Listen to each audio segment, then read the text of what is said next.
Your attention, please. Paul and Alex are required to proceed to the gate immediately. What? No way. What is happening here? This is the last call for the Layovers podcast. Really? Come on, man. This is our thing. We got this. Oh, yeah.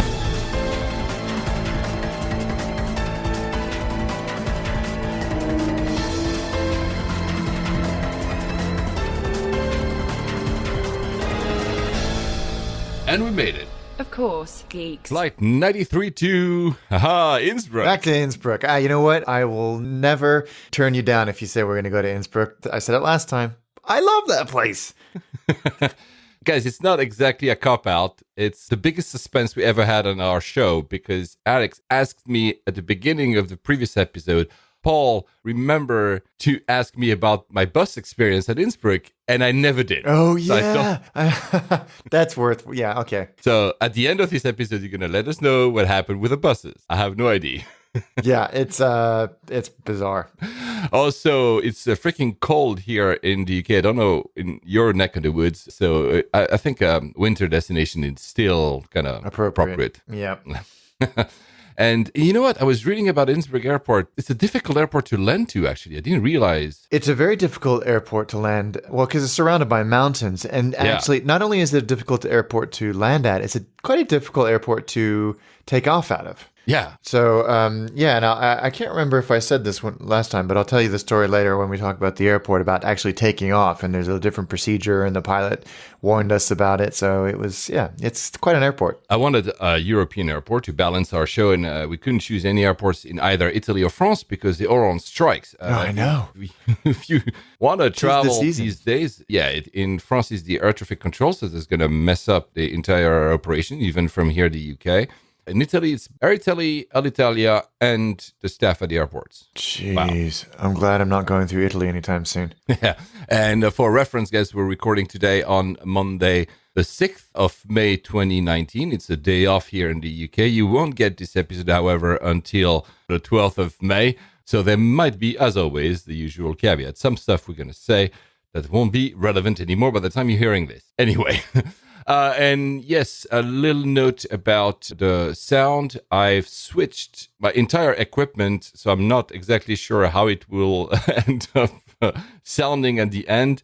Please forgive me, because I still don't know what I'm doing with all my new equipment here for microphones and stuff. So Alex can hear me, though. So that's a good bit.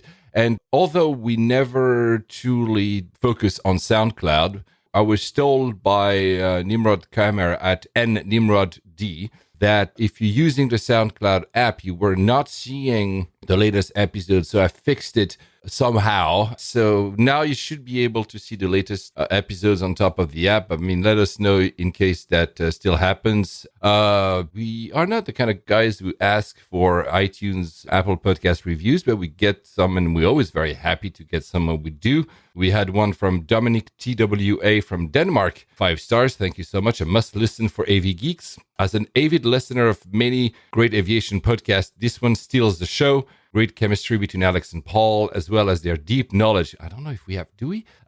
About the aviation industry. Guarantees a podcast that is worth your time. Topical, but more importantly, it's fun. Their personal travel adventures spice up the show and paint an exciting picture of being a global traveler today. Oh, well, that makes us sound a lot cooler than we are. Exactly. Plus, we haven't flown since the last episode. There's no personal travel adventures to talk about in this one. Not this time.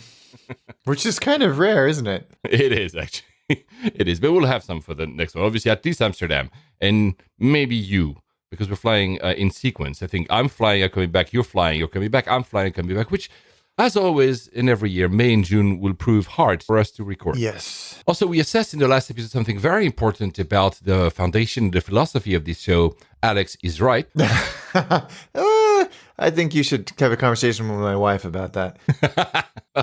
And there was one thing that you said, and I countered you, and I shouldn't have. Yes, Zip Air is the actual name of the new JAL low-cost long-haul. I mean, by the time we recorded, they had decided to use the code name for the actual name of the company. I didn't have read the news, and that's probably why Alex, he read that and then he was probably confused because I was countering him. But the actual name is Zip Air Tokyo. In the lines of Vanilla Air, it's not that great. Yeah, I thought that it wasn't going to be this because there was some other entity with a similar name.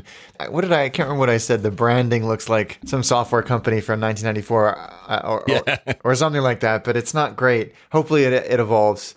I don't know what's going to happen here, but hey, if I can get to Japan cheaper as a result of this, then they can call it whatever the hell they want. Yeah, the branding company that developed the logo, which basically is Times New Roman on Word, says that the name brings the English phrase to zip and also means to travel across zip codes. And Tokyo was added because the airline would be based in one of the most advanced cities in the world. I mean, yeah, whatever. Yeah, I'm not convinced. I'm not convinced either. Anyway, look at the logo, or at least something they wrote on Word is not that great. And as we said, they will fly the first two Dreamliners -8s, I think, next year. It will initially focus on shorter routes in Asia. The development of longer routes, especially to North America, will only be coming later. It seems like they're going into a very crowded market. But still, good luck. Yep. And JAL has received its first A350-9. I mean, usually I don't cover when an airline receives a new aircraft, but have you seen delivery? Yeah, it's... Why did they keep the big Airbus A350 on it? Did they forget to remove it after the paint job? Well, a lot of airlines do this, but they do it if they're the first or among the first to receive the type. Yeah. Not the 32nd airline to receive the type. But it's a very Japanese thing, isn't it? I was about to say, JAL is the first one to receive the 350 in Japan, probably. No? There's this thing, isn't there, between JAL and ANA? They're always trying to find something to one up the other. When JAL was given their 5th star by Skytrax, ANA no longer had exclusive rights to Japan's 5-star airline. So now they say Japan's biggest 5-star airline. So it's now 350. So, and when they had the Dreamliner, remember when ANA got the Dreamliner, it was 787 across the side of it. So, it's kind of cute, I think. Yeah, it is. And then I end up having 18 of those 350-900, and they've also ordered 13 1000 versions. So they'll have quite a few. Yeah. I'm very much looking forward to fly that. Still in Japan, one of our listeners, Dan Foster at DJ Fost on Twitter. Awesome episode as always. And he replied about our same day changes. He's in Japan right now. And JAL are always great at putting me on an earlier departure on my regular trips from Haneda to ITM. And top tip, use the Japan Explorer Pass discounted fare. It gets you from Tokyo to Osaka for £5. What? Oh, we need to look into this. So I did. So there's Japan Explorer Pass. There's the ANA Experience Japan fare. So it's a similar thing. You have lots of these. You even have One World, I think, also has a fare like that. So it's not specifically JAL. And Star Alliance, I think, also has a fare like that. And ANA and JAL have 20 different fares. But these two ones, Japan Explorer Pass and ANA Experience Japan fare, these two ones seem to be pretty darn good. Wow, yeah, that does sound good. So thank you, Dan, for this tip. Why did I never use this? Yeah. It's very cheap. It is cheap. And the answer from Ed Parsons, Blade, the helicopter service in New York. He says, yes, it was super easy. He got to sit next to the pilot. Nice. And it took literally 5 minutes to the FBO at JFK from Hudson Yards. Wow. Yeah. Okay, well, I'm going to need to find an excuse to do that now. So we're recording Monday 6th. That was not supposed to be on the notes, but wow, that land crash, I don't know how to name that, from yesterday in Moscow from that Sukhoi SSJ-100. Wow. Well, the footage that you sent it to me, and it was that initial image of this fireball basically rolling down the runway, and it looked like Sioux City all over again. But that turned out that there's, as these things always happen, it developed very, very, very quickly. And because we live in the age of smartphones and social media, we were given a mixture of image, video, and speculation at an astounding rate. But I think what we know is that it was a Sukhoi Superjet 100 from Aeroflot going from Moscow to Murmansk, and they were leaving, but stopped the climb at about 10,000 feet and said they'd lost communications and then pretty much all electronics. They weren't able to communicate after that, and they just used the transponder to set the code that they'd lost all communications, and then they decided that it was too dangerous to dump fuel over Moscow, so they came in very heavy and very hot. And what we initially thought was that the plane caught on fire in the air and landed on fire. But then you sent me another angle which showed the plane landing and looking like it was doing a go-around, but actually bouncing. I mean, it's hard to tell, but it looked like it bounced Yeah, it looked 50, like it 60 feet in the air. Yeah. And then came down again. And then I think the second time it landed, that's when it caught fire. Probably the gear was damaged and couldn't hold the plane because he really landed super hard. Super hard and super fast. And there were people listening to the ATC, as you know, there's always people like that out there. And I'm one of them. And they said that they lost radio contact at 10,000 feet and never said another thing until they landed, landed and crashed. When they came out initially, they said that everybody had survived, everybody had been evacuated, but sadly that's not the case. And so far, 41 people have been pronounced dead, which is just a tragedy. There's a lot of other, they're not facts yet, but reports of a lightning strike at some point that may have or may not have done something. Usually they're innocuous to airplanes, but it sounds like it may have been a contributing factor. It definitely sounds like an electrical failure of some part. Whether or not that had anything to do with the fire will remain to be seen. But apparently it was passengers who alerted the crew to the fire, which is weird. Yeah, that sounds very strange. Yeah. Yeah, you're right. The lightning, usually planes are made in such a way that they can neutralize the polarization. So I don't know what exactly happened, but there was seemingly, like you say, a total loss of electronics, which on the Sukhoi means that it went from normal low to direct low, which is you have the basics of flying. You're literally flying a brick. Does that explain why they landed so hard? I don't know. We don't want to over speculate because we don't know. The one thing that I've learned, and I'm not sure it's true, so maybe you know, Alex, or maybe one of the listeners know, it seems that the Sukhoi, the SSJ-100, cannot dump fuel. The fuel, there's no way for this aircraft to land. Which is not unprecedented for an. No, it's not. I don't know how many other smaller airplanes don't have that ability either, because I think they can burn a lot easier and they don't have that much fuel. But I'm glad that, let's say, half of the passengers were able to exit the plane, but it's still dire. Yeah, But the one thing that really struck me very early on, and it did the same to you. We were seeing these images almost live. And the one thing for me that struck me very heavily is the absence of fire emergency services. It seemed to me they took forever. I mean, even if there was no communication from 10,000 feet, the squawk was, they knew there was an airplane in distress. Yeah. I mean, the simple fact that there's no more communication means that there's distress.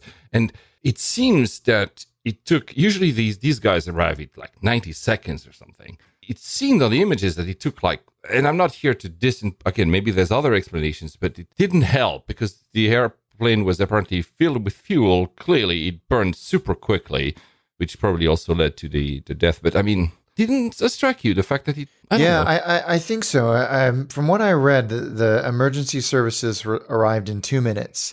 After the plane had impacted, though. So the plane landed, burst into flames, and then 2 minutes later they arrived. It took 48 minutes to put the fire out. Wow. Which is 48 minutes. There's just all that fuel. And I think because there was this lack of communication, they didn't know how serious. I think for all of the airport or air traffic control or emergency services knew, they just lost radios. But you're right. I don't know anything about this, but my limited knowledge leads me to believe that any time an airplane squawks a certain emergency transponder code, they, by routine, just deploy them at the end of the runway. Yeah. It doesn't seem to have been the case here, but I don't know.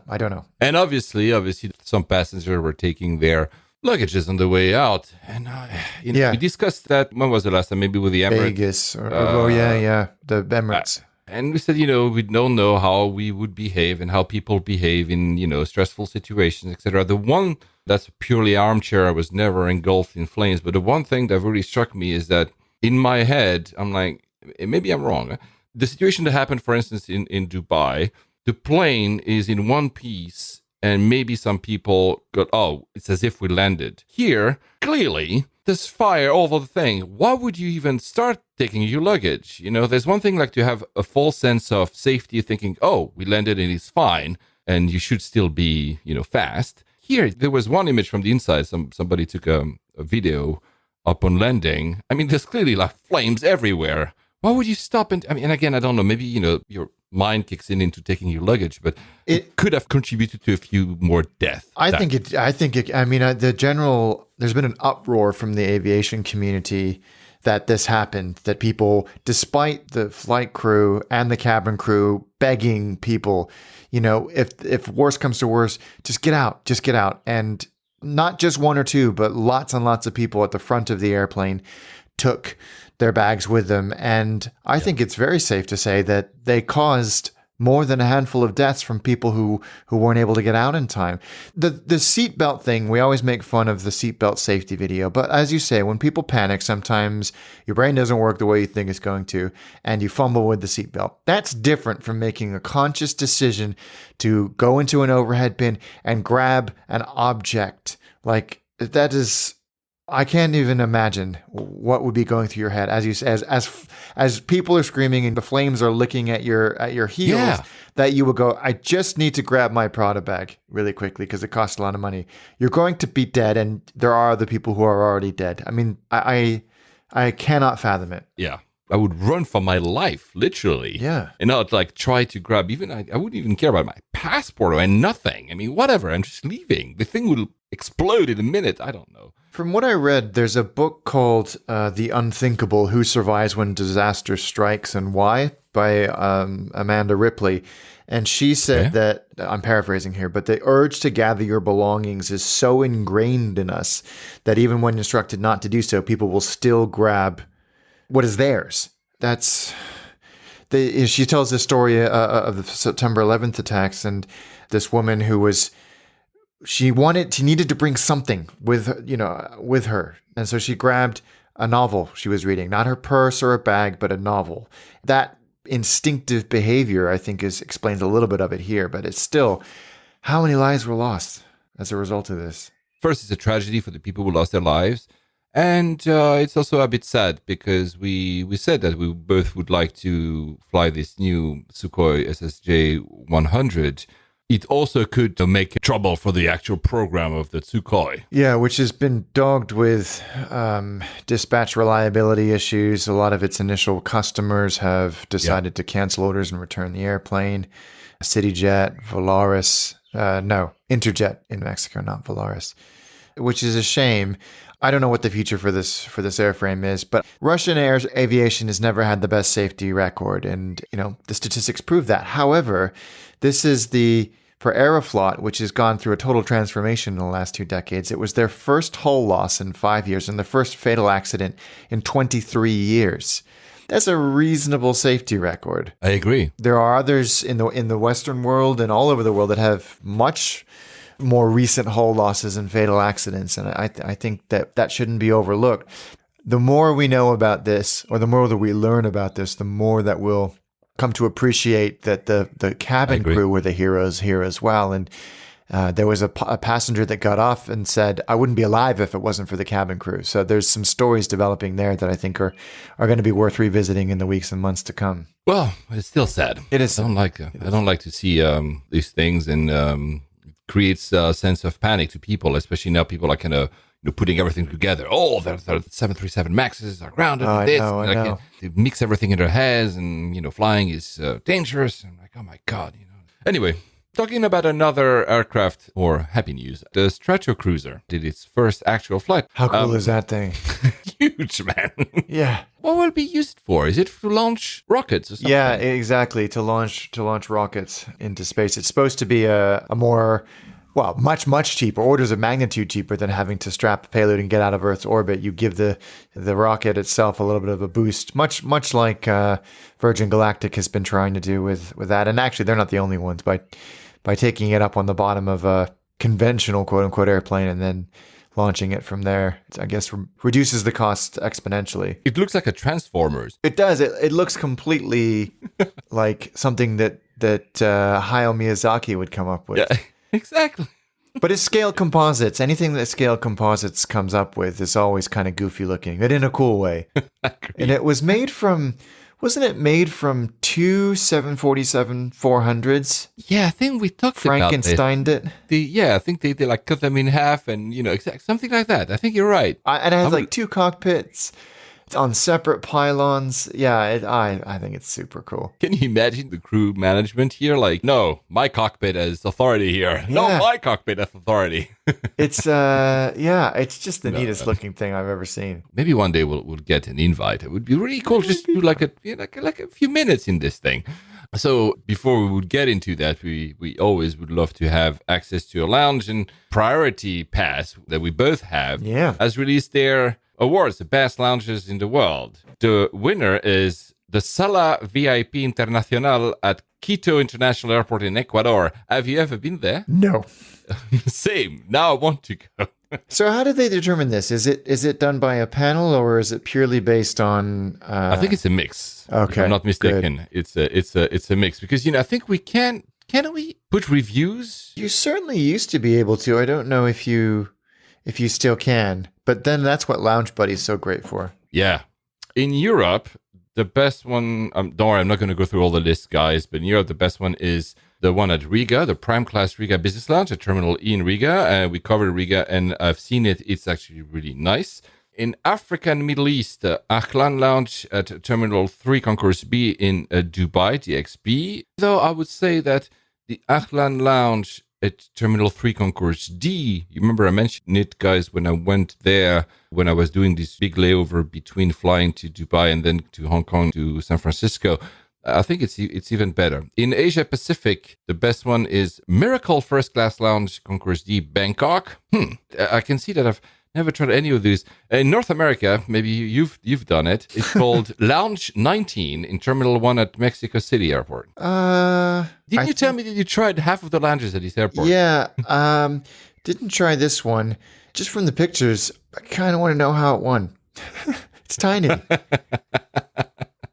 Is it an analogy of priority passes? You never know what you're getting. Yeah, I think that's absolutely the case. And in many cases, the airport concourse is probably going to be a lot more fun. But in other cases, priority passes saved my butt on a number of occasions. Yeah. And to finish the Latin America and Caribbean, it was El Dorado Lounge in Bogota Airport in Colombia. I'm going to try that because I want to go to Bogota. So there you go. Guys, if you've been to any of those, are they worth actually being the best lounges in the world? I would love to know. I would love to know as well.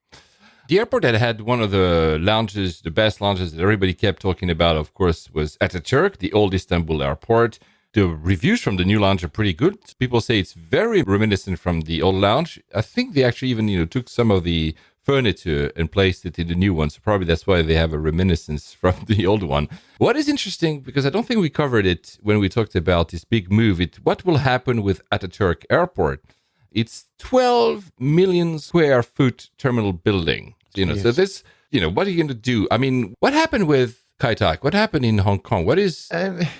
yeah, exactly. They had all these grand ideas, and actually there was a point where they thought they were going to keep it open for civil traffic, or they were going to make it a regional airport, but that never even got off the drawing board. It turned into a rather disappointing mishmash of high-density housing, a cruise ship terminal. No wonder you hate that. Yeah. What else there's like a shopping mall. And actually, they were going to turn it into some green space as well. I don't know if they actually did it. It leaves a feeling of incompleteness. Yeah. It's so long after, especially Hong Kong, you need space. Why? They're opening 2 MTR stations nearby this year. Okay. Kai Tak MTR station and Sung Wong Toi, which is on the east-west corridor, if you know Hong Kong. So that will help, because when there's public transport, there's a spillover effect compared to buses. The advantage of rail is that there's a sense of commitment. If you put rail there, people will come. Yeah. The line will stay. So people make investments in shops or buying a house or flat, whatever. Athens is another good example. The Ellinikon, the old airport, we're talking I think it was 2001 where they transferred. It's still there. Parts of it is now used for temporary housing for refugees, but that's clearly not like a long-term plan. and you have this huge amount of space. So that's exactly what Ataturk is facing. First, it's not closed yet, as in cargo will keep going there for another year. The switchover will be slower than they did for passenger traffic. It will remain open as a VIP airport, so really? Probably politicians, etc. General aviation will have also some ability to land and depart from there, so it will be still an active airport. By the way, it's now called ISL, which was the IATA code name for the other one before the switchover. But the one thing that caught my eye is that there's a proposal to transform a big part of the terminal into a convention center with direct access to planes, and would save a lot of the economical activity near the airport, especially the hotels that now so we're done, right? So if you were to build a convention center, you already have the hotel capacity nearby. I don't know if that would actually exist, but just imagining you and me, Alex, we go on conferences, you land, you go through the gate, you go on stage, you go back to your gate, and you leave all in the same place. That would be pretty cool. Yeah, I don't know how it would work. I don't know how it would work, but I'm down. There you go. So still talking about lounges. We cannot wait for the lounge at the new Midfield terminal in Abu Dhabi. We still don't know when it's going to open. I caught an interview, I don't know if you've seen this, from the previous CEO, Hogan, the one who basically built Etihad, the equivalent of Tim Clark for Etihad, to creating this airline, setting up from the beginning to until, a year and a half ago when he left or something. He was asked what he would do differently if he had to redo it all over again. He said nothing. Really? I mean, don't get me wrong. I think Etihad is a fantastic airline. I really enjoy, now that I have experienced their short haul as well, I feel like I've got a reasonable expectation of what it's like. I've done economy and business. I really like what they do. I think strategically, some of those acquisitions perhaps were not best placed, but I don't know. I mean, that's just armchair quarterbacking at its best. But it feels like they've struggled. I mean, who knows what's going to happen with Jet, although they did leverage those Heathrow slots to add more service for Etihad. So that's not a cheap proposition. To be fair to him, first of all, I don't think he would actually publicly say, because, he was under the command of the rulers. So he maybe doesn't want to go they didn't have any strategy or something. Yeah. That's never going to be a good strategy, is it? He doesn't want to throw everything under the bus. So, yeah. I caught this story on 1 Mile at a Time, and Ben, I think, writes cheekily, because Hogan now has set up a financial advisory company in Switzerland along with other ex-Etihad employees, and he says, financial advices from you guys. Ouch.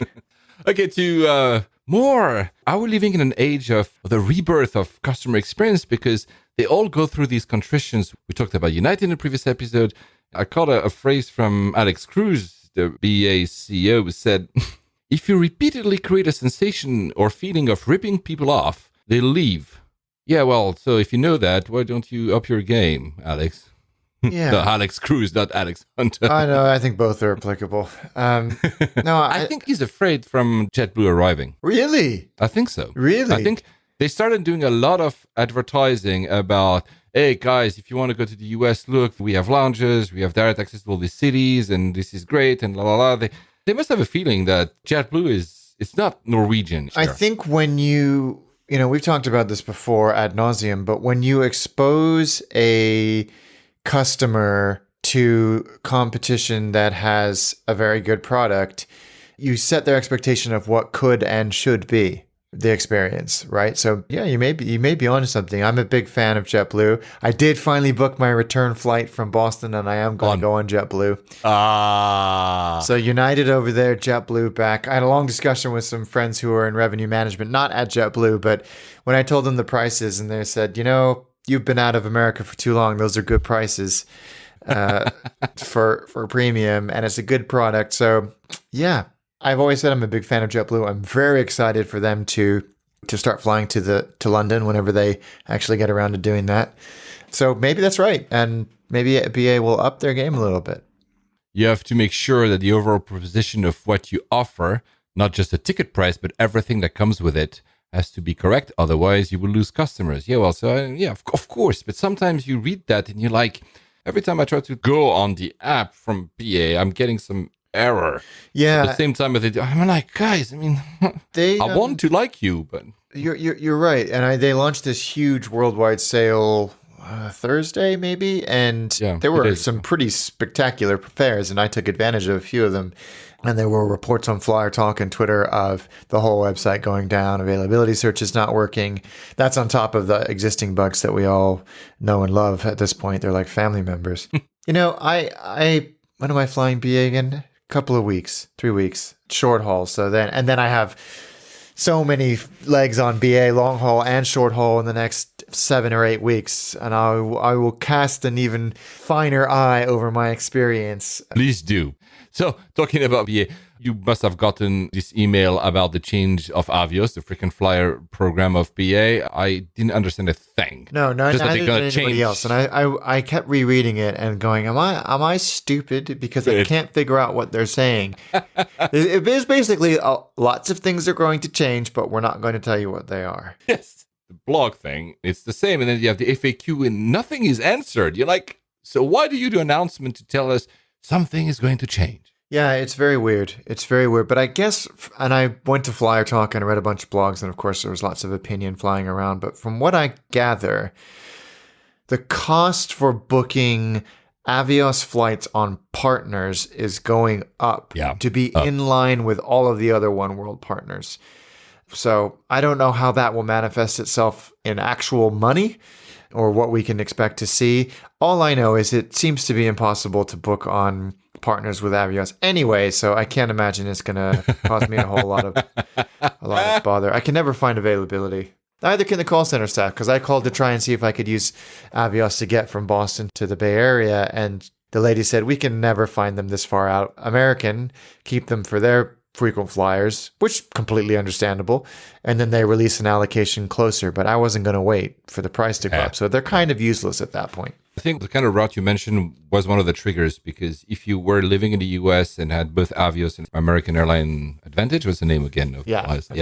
It was cheaper to use your Avios for the same route that the American Airlines. What they're doing here, let's be fair with BA, they're just equalizing, like you said. Yeah. People that play with miles will be unhappy, but it just makes sense, probably. It does. The one comment I caught on Flyer Talk, which I really love, was, looks like the head of communication at Marriott has taken a new job at BA. Yeah. It was kind of, why bother saying anything until, I think that's fine to warn people that changes are coming, but you can't do it in such a opaque way. Either say changes are coming and they'll take these forms and we'll let you know when they're concrete, but this sort of wishy-washy, maybe we'll tell you, maybe we won't attitude was a little bit frustrating. We had a bit of pushback from our previous episode because we were like, not enthusiastic, happy about the changes United was making. And I'm going to just take one. Noah F. Shearer on Twitter, who said, I'm all for United changing their ways and improving. I've just yet to see any signs of what you guys have talked about on the podcast in the domestic US market and United. We don't know. We just... Kirby, the chairman, after... what's his name? I'm tired today. Oh, yeah, me too. Munoz. Munoz, yeah. Yes. After Munoz went to this act of contrition, also kind of went not exactly in contrition himself, because Kirby said that basically divided the world between people like you and me, Alex. We know the rules, we know how to fly, we know what to expect. We're going to be disappointed sometimes, but we still know what to expect. It says the majority of the flying public doesn't, and for them the rules don't make sense. Hence, they're going to be, didn't use that word, but they're going to be pissed off by the time they arrive in the aircraft. So I'm saying it's not contrition, because in that sense, it's trying to basically put the blame on security sucks, the airport sucks, getting to your airport sucks, everything before us sucks. And I'm like, yeah. No, that's BS, because I agree. as an airline, you don't just get the passenger when they step across from the jet bridge to the airplane. You've had them since they booked their ticket, and you have so many opportunities to nurture that relationship, whether it's the first time the passenger's flown with you or the 1,000th time. I just don't agree with that. Yes, there are airport environments over which you have very little control, and you have to work harder in those environments. But you know them. You know the airline knows. Yeah, exactly. Absolutely. It knows You know the problems, pressure points. So you work around the pain the points. pain points. Yes. And you optimize flow to deal with that. And then that excuse goes right out the window when you're in a hub. Yes. And you own the I agree. experience from curb to gate, and that I fully agree with you. it's a total cop out, I think. It's a cop out. And the remainder of his intervention kind of proves the point, because he goes further and says that United, Delta, and AA always get the complaints and not Southwest, kind of saying, yeah, these guys get a free pass because they're smaller and people like to lash out at us, as if, again, it's like more a behavioral habit from the public, which is unrelated to the actual experience. And I think, again, come on, people actually do lash out against Southwest when Southwest sucks. It's a bit of like, we are the poor boys because people know us. That's why we expose and they don't like us. I mean, come on. Yeah. It's a cop out again. Yeah, it's frustrating. And I really do hope, and I have had a lot of reports, although when I did ask people who I should fly back, people said anybody but United. But yeah, I was about to say, so yeah, go on for a little bit about that. You asked and you had so many answers. I had a lot of interesting People were like, answers. go to New York and then fly back with Delta or whatever. So Yeah. was there a consensus or not? I said, who would you pick on Transcon? Delta, United, Alaska, or JetBlue? Premium, Boston to San Francisco. And I CC'd a few people, including Jason Rabinowitz, and I got really interesting answers. The general consensus was JetBlue or Delta. Oh, okay. That was basically the overwhelming feedback. But the other people were saying, and I'm quoting here, avoid United like the plague. Let's see, where was the other one? Yeah, there was some people have deleted them. But yeah, it was very vehemently, don't go on United. And people were saying, don't go on United, which has lie flat 757s. They said, go on Delta, which does not have lie flat on that. That makes no sense to me. I don't think so either. So I think that there's sort of, in a way, and I hope that I'm not proven wrong here, this sort of lazy hate that I am absolutely guilty of for United. And I'm interested from a kind of scientific standpoint to experience it. Although, actually, LA Flyer, who listens to the show and is in the industry, from what I understand, he recommended the JetBlue Mint product, which is what I'm doing, or the United lie flat seat. Oh, there you go. Let's put the miles aside. Between lie flat and actual lie flat, on the other hand, I have like some kind of old recliner. I mean, no matter how great the old recliner might be, I think I might go for the lie flat. Yeah, I think I would too. I looked at some of those. The Delta one looks good. I don't know. I want to try Delta because everybody raves about them, and I haven't been on Delta long haul other than a son of CRJ in decades. So I want to try and find an excuse to fly on them. I think the last time I flown in domestic US was 2012. The Transcon products were not where they are today. So anyway, guys, we're not here to defend United at all costs, but Alex will be able to tell you after a scientific study of every part of that journey that he will do. In July, is it, or August? August, beginning of August. So that will be probably episode 98 or something, guys. So you will have the full coverage of what United actually I know is. you guys can hardly wait. They've also covered the little cameras on their IFE. Probably what happened, that's my take. These guys, these airlines, in that case United, bought, not off the shelf, because that would be too, these things need to go through testing, but they bought tablets that have a camera on them, a camera hole at least on them. This is what is used to actually play the movie in front of you. There was a lot of outcry. Are they spying on me? And la, la, la. And to be frank, I get it. We live in the age of surveillance and your data and privacy stuff. So maybe actually covering them is a good PR move. Yeah, Singapore Airlines had the same thing, and they were using essentially the same models. And I think they all came back with the same tack, if you will, like that you mentioned, was it's not doing anything. They're completely deactivated. It's built in for maybe some future applications like seat-to-seat chat or communicating with the cabin crew in the galley. We have no idea because we haven't come up with those ideas yet, nor has the manufacturer, but we replace these things once in a generation for an airplane. So it makes sense to kind of slightly future-proof them, but stop freaking out, which seems to be a completely rational and acceptable explanation. Singapore will probably end up doing the same, actually. Yeah. So maybe if there was a camera, it could see that what you're drinking when you're drinking on board. And I don't know how we missed this for 3 episodes in a row. We really do suck. BA has released a beer. I think it's a little bit a similar story than Cathay Pacific, as in this beer is specially brewed for BA. This beer has been brewed for high altitude, so for the palate switches that we experience at high altitude. It's called, and that's really cool, Speedbird 100. It's a pale ale, and it was developed by Brewdog. Yeah, it was. Whilst cruising in a Dreamliner over Scotland, which is pretty cool. That is cool. And it will be available in lounges, which same story than Betsy. Is it actually good in lounges? I don't know. And it is already available on the air. You've not seen it yet yourself, right? No, I think when they switched over to the summer menu, which happened last week, 2 weeks ago, they introduced it on board, and I flew just at the tail end of it, so I haven't seen it yet. But I'm flying on BA. Well, you'll fly tomorrow, so I'll be very interested to see if you can. Yeah, maybe I'll have it tomorrow. I mean, tomorrow. breakfast Yeah, beer. actually, no. Actually, I'm flying at 6 p.m. flight. Oh, perfect. You have no exactly. So we had actually one of our listeners trying the Speedbird beer. Glue Code. Of course. Poor beer, but the can is a nice collectible. Really? I'm surprised. I think Brewdog do good work. But I'm still hoping to being able to trying out tomorrow. I don't think it will be available in any other places than BA lounges and in the air. Though if you're an executive club member, you are, Alex, I am. From now on, I think you can get 10% discount on anything Brewdog in their Brewdog bars. Wow. Now we can use our frequent flyer card in a bar, which is a pretty cool thing. Nice. Well, I'm sold. I'm actually, speaking of Craig McCormick, I wanted to give him a shout out because this is super cool. He listens to this podcast. He listens to my other one, Mastication Nation, and I got a package the other day, and it was from Craig and from Glen Brewery, and he sent me a sweet letter saying, "I know you're not drinking at the moment, but I still wanted to send you something." So he sent me a case of their yet to be released sugar-free soft drinks.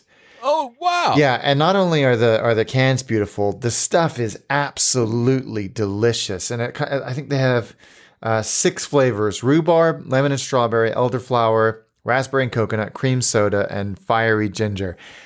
They're all amazing. Craig, you need to do these. You need to release them and maybe get them on an airline. But I wanted to give Craig a shout out in Glen because I think they're doing cool stuff. And whenever there's anything to do with beer in the aviation world, Craig is our kind of go-to guy. Oh, for sure. Are they fizzy? I mean, sparkly? Yeah, they're fizzy. They're soda, for want of a better word, but they're diet, and they're just delicious. I've tried, I think we did a lot of tasting me and my kids, and they're really, really good, really good. So you're onto something here. So do you know what's the worst drink for crew to serve you on board? No. Sorry, Alex. Diet Coke. Oh, why is that? Because it has the most fizz. You add the pressurized environment, the foam it creates when they serve it is huge. And that's the worst is Diet Coke on the rank. I don't know about those from Craig here. Don't worry, but you need to test them in the air. I'm going to quote something. If all 3 passengers in a row ask for Diet Coke, I'll often get them started, take another 3 drink orders, come back, serve more, take another order, come back, and finish Diet Coke. I believe it. There's another one who says that the time to serve a Diet Coke is the time it takes them to serve an entire row. Wow. Yeah, I can see that. And actually, it does taste very different in flight for that reason. Alex, you are the worst passenger ever because you love Diet I am Coke. that guy. Sorry, flight crew. That's me. Well, but I'm still wanting to try these things from Craig. Are they going to be commercially available? Or are they like I sure hope trial so. run, I think maybe, they look like they're ready to go. And yeah. I just saw Alex just showed me the yeah, I'll thing. tweet out Wow. a picture today of the other ones. But yeah, I hope so. I don't know for sure. I'm very, very looking forward to this. Craig.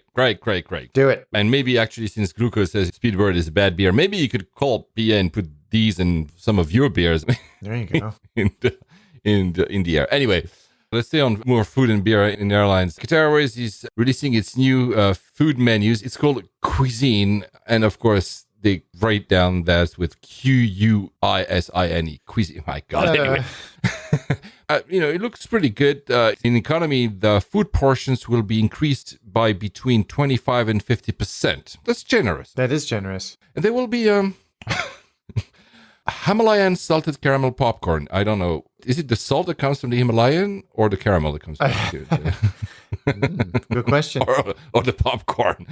In the same breath, Etihad is also launching a new economy dining service, also with a larger main course, and the cutlery will be 85% lighter. Yeah, they're really focusing on this, aren't they? Was it Qatar or Etihad as part of that are doing the single-use plastic? They're trying to. They did their first flight that wasn't single-use plastic. Yeah, so they're really Etihad. focused on not just the quality of the food, but on the sustainability of the food and the utensils and packaging and all that. So, kudos to them. Not an easy thing to do. You can understand why they're making it lighter. I mean, of course, that's self-serving. But that's fine. There's nothing wrong with that. They also are refitting their 320 and 321. So you were flying, I think, on a 320. 321. To Delhi.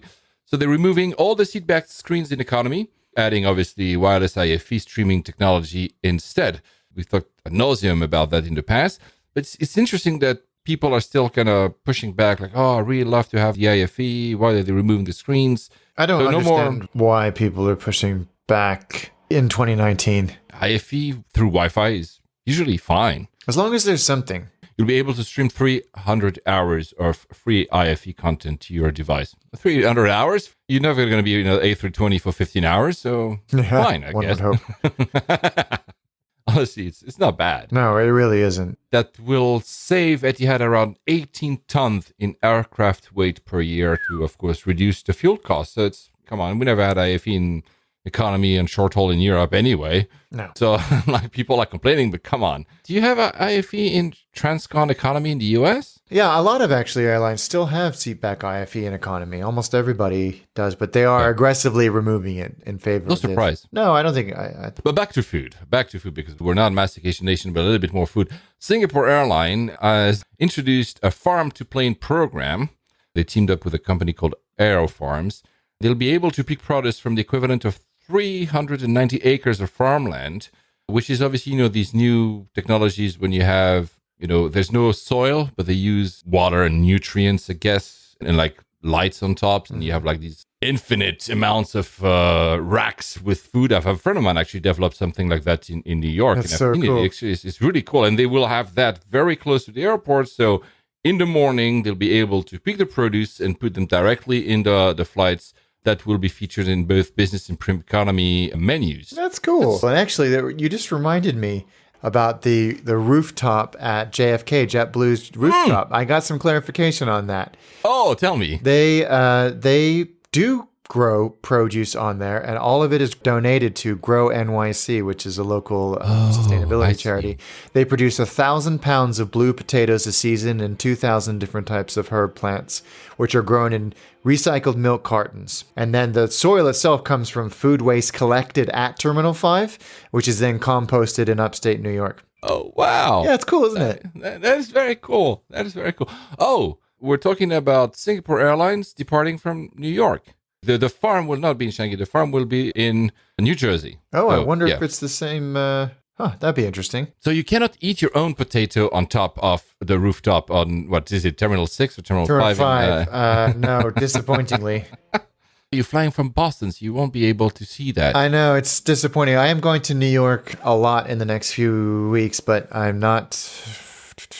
From here or from when you'll be in California? From here. Oh, so so not Terminal 5. Are you going mostly BA? BA and American, and even my intra-US stuff is unfortunately not served by JetBlue.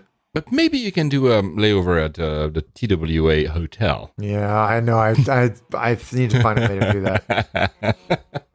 So, after all this food and all these drinks, you obviously need to go to the toilet. And I found this graph that was pretty fantastic. On the average number of toilets per passengers around the world per airline. And they're all 777s, 300s, so it's actually a fair comparison. Here we're only going to talk about economy and premium economy. And it's really interesting because you can see that if you really want to have a good ratio of toilet per passenger. Yeah. You should be flying Air Canada, apparently is good, and Cathay Pacific Regional is also very good. The one you should avoid is British Airways. Is the actual worst. Really? I'm not sure I would ever choose an airline depending on the number of toilets per passengers. Yeah, I don't think I would either. In fact, I know I wouldn't. But I like studies like that. Slavo Tuleja on Instagram, one of our also loyal listeners. When I was flying BA first class, we had a little back and forth, and he was showing me pictures of business class in Air China. This is we're talking about food. This is really funny. They keep serving me vegetarian beef as the veggie option. Vegetarian beef. Oh my God. Yeah. That's wonderful. Yeah. Since we were talking about lavatories, another way to cram lavatories is to put gold in them. There was this guy that was flying, I think, in Bangladesh. He was able to cram 30 pounds of gold in one single 777 lavatory, more than 100 pieces of gold bars, worth probably $500,000 or something. Holy cow, I completely missed this story. But how did he get in there? And the weight? I mean, it's not easy to hide. No, you would be walking very differently, I would imagine. Well, yeah. Have you tried? Well, I just know that's a lot of weight. Have you? I mean, I know we've already done this set of stories. It was this girl probably 2 weeks ago who was traveling in Europe with Thomas Cook. To avoid paying the overweight baggage fee, she had, I think, 4 kilos over the limit. She ended up wearing 7 dresses, 2 pair of shoes, and 2 pair of shorts in the flight. Her quote, "I was boiling, absolutely boiling." Yeah, but I mean... Come on. So was that worth, however long that flight was it worth that amount of discomfort? Apparently, passengers took pity of her and offered to pack some of the stuff she had on her in their own luggage throughout the flight, so she ended up being okay. But I don't know how that works. But you told me, didn't you, that Thomas Cook what's happening? Are they sending out? Yeah, it looks like that they're the broader Thomas Cook travel group, which includes Condor, Thomas Cook Airlines based up in Manchester, and I think 1 or 2 others. The mother company is trying to sell or at least entertaining offers for the airline portfolio. They haven't been doing brilliantly for a while, but it looks like Lufthansa is probably the most obvious suitor. I guess IAG had early conversations, but I think have said thanks, but no thanks. I think they have a lot of debt, but what airline doesn't? So I don't know. We'll see how that goes. I mean, they go to a lot of very, very interesting places from the UK. It would be a shame to see them disappear. I don't think you'll see them disappear, but I think they may get absorbed. Talking about too much food, you don't go to the toilet, you have 7 dresses on you, you're obviously too heavy. There's a company called Fuel Matrix that offers now a way to easily weigh every single passenger before they enter a flight or before they are actually checked in. It could be in the airport. They say the goal is not to fat shame passengers, but more to give a very detailed information to the aircraft so they know how much fuel they move back and not rely on averages. But obviously, no matter what they say, people went into an outcry saying, this is bad, la, la, la. Was it not like in the Pacific, one Pacific island who was doing that, Samoa, or weighing passenger before flights? Yeah, I think you're right. At Fiji Airways. Maybe. I don't want to say that in stone, but it feels like it was. How would you feel about? I'm going to Seattle in July with my family, and we're going to go on a seaplane. And when you book, they ask how heavy you are, and I totally get it. You have to. Those are small airplanes, and you need to know weight and balance. So totally fine. How would you feel about doing that in a 777? I would think it unnecessary. I know that Finnair in the past, because they wanted to stop relying on, the industry average of, elevators. Yeah, this elevator fits 13 people because, the average is, I think, 80 kilos for a guy and 60 for a woman. I think that's the average in Europe or something. So that's how they work it out. That's why they say 13, because they don't know. So Finnair, what they did for a little while, they did weight passenger before they boarded to update their averages. And that, I think, it's fair. Yeah, I think so too. And I think we always have to remember that at the end of the day, they are averages. we're not all being tarred with the same brush here. And there's a reason for it. Safety. Though I'm sure that some low-cost airlines would like to have like the minimum amount of fuel to put. I'm very sure also that they wouldn't want to ask that question unless they absolutely had to. So maybe you don't need to be weighted before you enter a flight, but should you have actually an health check before you getting in a flight? Because although it's not an epidemic, there's been many, many cases of measles reported in flight in the past, 6-7 months. Shouldn't that discussion have happened in the 50s, and shouldn't we have gone past this now? Yeah, I mean, it's scary actually, because an airplane is a great way to transmit disease. And we've regressed as a society to this bizarre anti-vaxxer movement is putting a lot of people at risk. A lot of people at risk. Yeah. And I can understand why airlines are really worried about it. I bet you there are a lot of people at IATA who are spending their days and nights thinking about this, because there have been a number of incidents where flight crew or passengers have flown and then discovered contracted they've had measles or something, and that's scary. Should we actually give like a license to fly to people? I don't know. Yeah. So, from measles to more feedback. No, guys, don't worry. You are not full of illness. I didn't do that transition on purpose. As always, we get a lot of feedback from you guys. We never have time to actually respond to all of them, and we always have limited time to pick some of them to being used in our shows. So we're going to take a few because they're fun and actually very informative. First, Timur 4000 on Twitter. You hear his name a lot because he often comments on our episodes. Thank you so much. He says that in the US, same-day changes, comes back to our stories, easy to change. Same-day changes are usually only allowed for free if you have status. I have both status on Oneworld and Star, so obviously my experience of being rebooked have always been with a good status. I don't know how it would happen without. In the US, yeah. I think a lot of them still do same-day standby. I can't remember, although I think I tried to do it with Southwest once and they said it was going to cost $150. But I don't remember. I might have just completely made that up. With BA, you can't do it anyway, so. At J2Simpso on Twitter said about United that it provides free changes, same story, from 24 hours before departure for their gold and above elites. And he adds that he's not a huge fan himself of the, I think it's a he, United livery. Kind of reminds me of these gems from BA. It sends us this picture of, do you remember these? What was the name? World BA, where each... Oh, yeah, the World Tails. Yeah, they had like a variety of different tails. Yeah. Is it really? I mean... I like the United delivery sorry, man. We do like it. Sorry, man. It's one of those things that, especially if you fly and see United Airlines a lot, will take some getting used to, but everything that changes takes getting used to. On Twitter, Colorado Mark, we spoke, I think, 2 or 3 episodes ago about very short flights, and he did Philadelphia to BWI. Where is BWI? Baltimore. Oh, thank you. On an old US Airways 737s, it was a 14-minute flight. Oh, cool. But he was delayed for 3 hours. Oh, not cool. And we got an email from Jeremy Dawson. Was it an email? Or maybe it was a direct message. Sorry, guys. Sometimes I lose track where you guys send us these things. So he's based in London. And when he goes to Canada, he usually flies BA to YYZ. And then he found this little service by an airline called Fly GTA. He flies from YTZ to his local airport.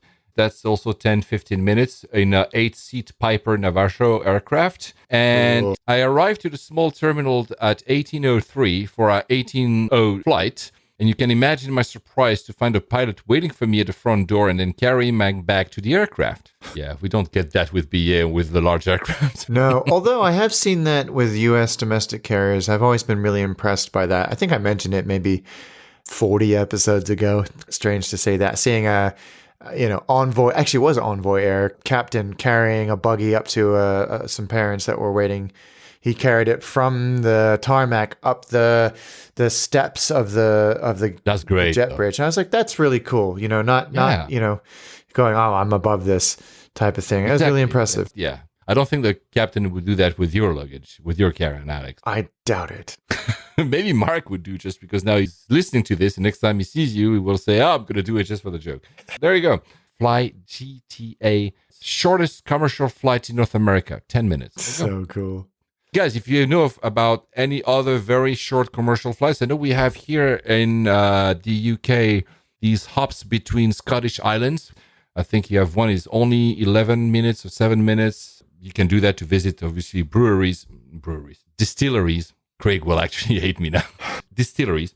The funny bit is that when you fly these, because of the very unpredictable weather in Scotland, you fly for 7 minutes, visit the whiskey distillery, the weather changes, the plane cannot leave, and then you're stuck, although the plane back would have only been 7 minutes. And then you have probably one hotel, there's probably a room above the pub, and you end up paying way more than a Marriott.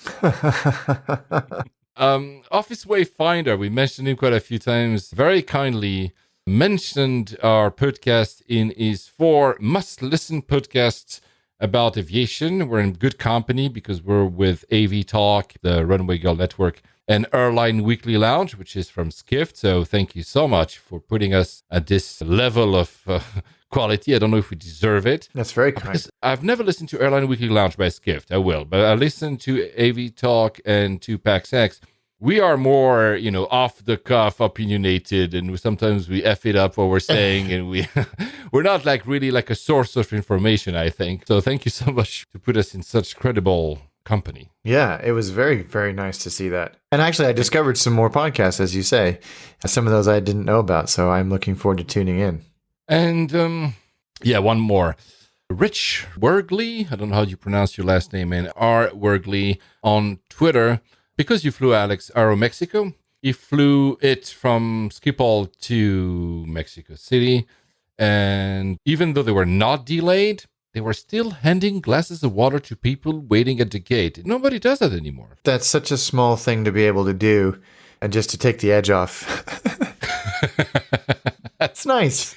Usually people associate the edge off with a whiskey, not a glass of water. But it's such a small thing, but I think it's really, that's nice. Talking about Mexico City International Airports, I've looked a bit into it since we talked about it in episode, 88, I think.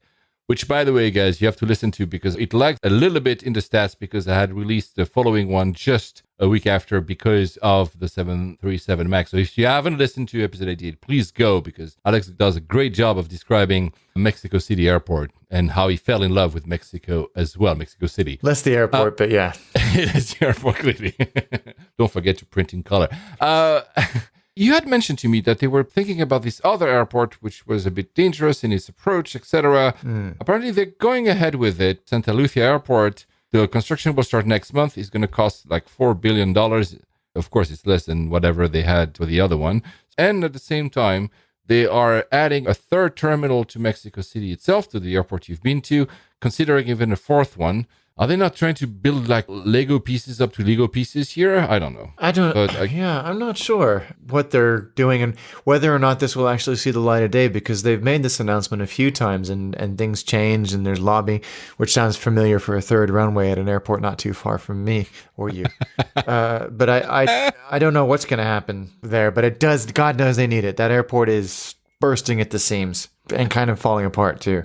Since you mention the delay of the 3rd runway.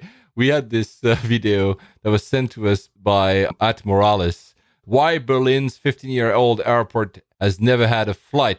It's by a YouTube channel I didn't know was called Half as Interesting. There's one quote in there, in that YouTube movie that is so fun. They called Berlin the Fyre Festival of airports. So that's just perfect. My God. Well, I don't think we'll have it in our lifetimes. No. Yeah, another interesting feedback from David Shane at David_Shane on Twitter. We were talking about these lists of the best airports, I think, last episode, 2 episodes ago. I do think there's a bias towards the really big known airports in, about just any ranking list. He says, I've only been through Heathrow twice, but frankly, Detroit is much more pleasant. Yeah. So caveat, he then adds that I was flying Delta and been to the wrong parts of Heathrow. So yeah, Delta is T4, so clearly it's a strange one, but no, it's not a fun airport to transit through unless you're staying in the same terminal. And even then, it's not a lot of fun. You're right, David. You're right, David. I've never been to Detroit. I don't think I've been to Detroit. I haven't been to Detroit either. I've been to Detroit by car, that I know that, but have I been to the airport? Well, we should actually go to Detroit if you say it's more pleasant than Heathrow. I believe it. Ryan Banks at rbanks03 on Twitter. is very excited to hear that you are, Alex, visiting Toronto this summer. I am. He hopes this means that you will get his Toronto dedicated episode, as many have requested. Yes, of course, once he goes there, we will cover Toronto Airport. Yeah. And we may or may not be filming an attaché there. Look, Ryan, I hope we're not going to disappoint you. Yeah, well, I'm going in a month, so if you got any... Oh, it's in a month. Yeah, and any tips, anything that we should make sure we eat or do, I want to know about it. Looking forward to it. Kyle Potter, Potter MN on Twitter, tells us we have to fly EVA. And he adds, it's better than Singapore business class. That is quite a statement. And he also flew the Hello Kitty plane, which is fun. He actually says about the quality of EVA Air that it is truly a life-changing experience. Wow. That also is quite a statement. I've always heard good things about them. I need to fly them. I've been desperate to do an episode in Taiwan. So if anybody wants to help us get out there, then let me know. Maybe we should reach out to the founder of Starlux and say we should do the inaugural flight of Starlux between Heathrow and Taipei. There you go. And have the entire flight for attaché. I think that's a great idea. I think the guy has some money on the side, like some pocket money he can dedicate. Yeah, exactly. Money well spent. There you go. We have it covered. I'm sure it's going to be very interesting. Okay, one last piece of news before we move to the airport. This one is again in the US. I think we had talked about, because our podcast is so old, 5 years? Yeah. You remember, I think Pittsburgh Airport was trialing allowing you to pass TSA security without a boarding pass. Yeah. Accompanying family. That's right. So, Yes. So apparently SeaTac is launching the similar initiative as well. And the third airport to do that in the US, Tampa, it's only available on Saturdays. Limited to 25 people per airside per day, and you need to sign up in advance, I guess, for security. 25? Yeah, 25. That's not a whole lot of people. Yeah, exactly. So it's probably only AV geeks, but it's still cool to. It is. Yeah, it is cool. Were you able to walk to the aircraft in Innsbruck? Or was it a bus? Tell us about this bus story, because I'm like, now it's been 10 days and I don't know what's going on with that bus. I described the airport in the last episode. It's very small. It's very beautiful. It's very easy, very well appointed, lots of facilities, kids play area, good restaurant, beautiful long viewing deck. It's a similar gate situation to London City, in that the planes are all right there in front of you, except that in London City, you walk down some stairs and then out onto the ramp, whereas here you're at the same level. All of the gates are downstairs already. And our gate was right across from our plane, and you could see it. It must have been 30 feet away. Good. That we don't have to faff with buses. We walk right across the tarmac on this beautiful sunny day. And then buses pulled up. That's weird. I'm sure those buses aren't for us. That would be idiotic. And so they boarded us first because we had the kids, and the bus fills up, and we wait and we wait and we wait. I'm like, I don't understand. Is that a different plane that's going to Gatwick maybe, or something, or maybe to Manchester? Or maybe our plane is around the corner. And my wife was like, no, I bet you they're just holding us here, get everybody on, and then open the side doors and let us walk across just to corral everybody, because it was a small airport. I thought, that actually sounds pretty reasonable too. But no. And we were waiting like 15, 20 minutes on this bus. And then the bus backs up and turns around and parks next to the airplane and waits and waits and waits and waits and waits and waits and waits, and then opens the door and off we get. And the bus was running the whole time for like 40 minutes. I'm like, this is a beautiful, salubrious place, and we're spewing, maybe it was an electric bus or CNG, I don't know. But still, I thought, is it a safety thing? Did they not have enough people to marshal us across the tarmac safe, or in the way that they felt safe? It wasn't exactly a busy airport. Or is it a security thing? I'm sure they have their reasons, but it just felt, it was so unnecessary from my perspective, because we could have walked across and been done with it, much like they have at London City, which is another reason why I love that airport so much. We literally reversed, pulled out, turned around, and parked. I'm trying, when you're telling this story, I'm trying to think it happened to me in some airport in the eastern part of Europe. I can't remember where, but it's very similar. And like you, I'm thinking, it looks ridiculous. I don't know what the hell. It was so strange. But other than that, you said that you love that airport, right? Yeah, it's a beautiful airport, very efficient. Everybody was super friendly. like I said, good facilities. You only need to arrive like minutes before you leave. It's neat to watch on the other side of the airfield from the main airport. The gliders all coming in and landing and taking off. It's a great region for gliding. And you get neat airplanes as well. But when we boarded, the captain came on the PA and said, as you probably will have noticed, we're surrounded by mountains here. So our departure protocol is a little bit different. The angle is going to be a little bit steeper, and we keep the engines at full power for longer than normal. So it's nothing to worry about, but just so you know that it may feel a bit different from the takeoffs that you've experienced in the past, which I thought was neat for him to take the time to explain that. And you do. It's similar to a London City departure, except with London City, you sit on the runway and you spool up your engines and you let the parking brake go and you rock it and you pull up quickly and then you go up and you level off. Yeah. Here in Innsbruck, you don't do that. You do all of those steps, except you keep going up and then you turn right down this valley, continuing your ascent. And of course, you're already at altitude, so the engines are working that much harder. So it's fun. A lovely little airport in a wonderful city. It's considered a Category C airport in Europe, which means that is challenging, both on landing and departures. It's the same category as you just mentioned, London City. The pilots, the crew has to have had special training for that specific landing, a specific departure. I read somewhere, I was looking at it, that out of more than 4,000 EasyJet pilots, only 140 have the qualification to do Innsbruck. Similar numbers for BA, so it's very, very specific. I found a quote from I think it was Thomas Cook pilot who said, the passenger may be thinking, oh, beautiful mountains, lovely church, oh, look, we've landed. Yeah. And he's like, yeah, but it's very challenging visually. There's low level wind shear, there's turbulences, there's high winds, there's terrain, there's a lot of things that are complicated. Yep. And also it's an airport that on a beautiful day is usual, but then gets much more complicated when you have like lots of fog. I think even most aircraft cannot land if the cloud ceiling is below 850 feet. To which actually some, maybe BA, I know that Thomas Cook has it, they have additional technologies with the use of GPS and other technologies to actually allow them to land even if the cloud ceiling is as low as 350. It's very, very interesting. I didn't realize how difficult it was and how many diversions could happen, especially in the winter, because it's a very seasonal airport, as in most of the airlines fly there a lot in the winter. And then when summer arrives, there's way less traffic. Yeah, that definitely seems to be the case. You look on Wikipedia with a list and it's like 4 or 5 regular airlines and then a host of seasonal airlines. Yeah, exactly. There's a lot of videos on YouTube if you want to see both the landing and the departures from the cockpit points of view. It's really cool. Yeah. There's been on ITV, which is a TV network here in the UK, a new show called EasyJet Inside a Cockpit. Actually, their first episode, which was, I think, very recent, was Innsbruck.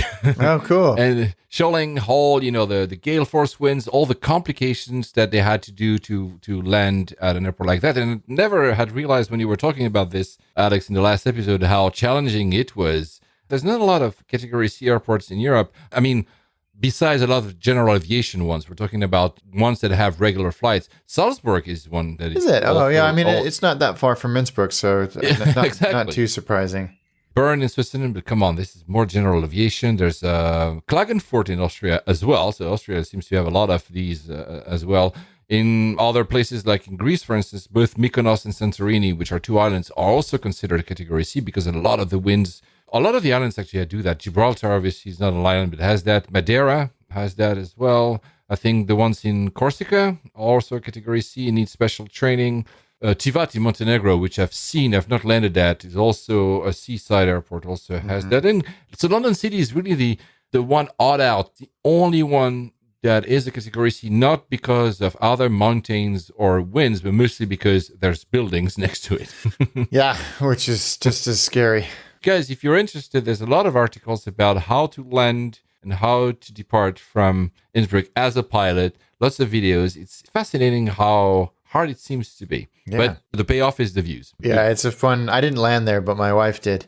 I just took off. It looks cool. What were you flying with, a 320? 320. There you go. So this time we do have next flights, at least for me.